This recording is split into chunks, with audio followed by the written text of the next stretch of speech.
السلام علیکم ویوز، میں ہوں آپ کا ہوسٹ رانا وسیم۔ آپ دیکھ رہے ہیں ہمارا اور آپ کا اپنا چینل ہسٹری آف راجپوت۔ تو ویوز، آج کی آپ ہماری ویڈیو میں جانیں گے جرال راجپوتوں کے بارے میں۔ تو ویوز، اپنی ویڈیو کی طرف چلتے ہیں۔ جرال قوم کا تعلق اگنی کل راجپوت خاندان سے ہے۔ یہ قوم راجوری کشمیر میں صدیوں تک آزاد خود مختار حکمران رہی ہے۔ ان کے جد امجد کا نام راجہ جیسر راؤ بتایا جاتا ہے۔ گویا جیسر راؤ سے جرال کا لفظ ماخوذ ہوا ہے۔ راجہ جیسر راؤ کے متعلق روایات ہے کہ وہ راجہ نکہا کی اولاد میں سے تھا۔ راجہ نکہا مشہور پانڈو راجہ پریہ-پت کی اولاد سے تھا۔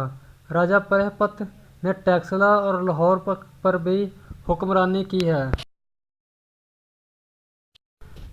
یہ راجہ ارجن کا پوتا تھا۔ جرال قوم کے جد امجد جیسر راؤ کے متعلق کہا جاتا ہے کہ وہ راجہ نکہا والی کلانور کی 8ویں پشت میں سے تھا۔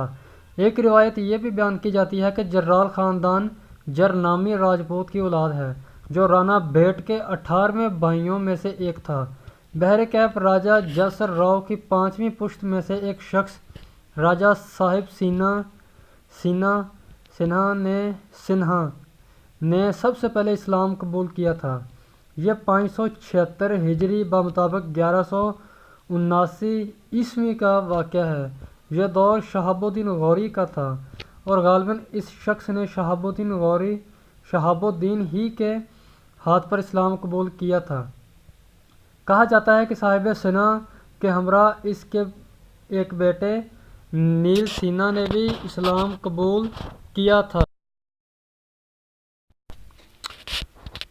اور شہاب الدین غوری نے صاحب سنہا کا نام اسلامی شیر افغن خان جبکہ نیل سنہا کا نور الدین خان رکھا تھا، اسلامی نام۔ اسی نور الدین خان نے 1194 عیسوی میں راجوری میں پال خاندان کے ایک حکمران راجہ امن پال کو شکست دے کر راجوری پر قبضہ کیا تھا، اور اس کے بعد نور الدین کی اولادیں کم و بیش 7 صدیوں تک متواتر راجوری کی حکمران رہیں۔ جرالوں کے اس خاندان کی حکومت کا خاتمہ مہاراجہ گلاب سنگھ والی کشمیر کے دور میں ہوا۔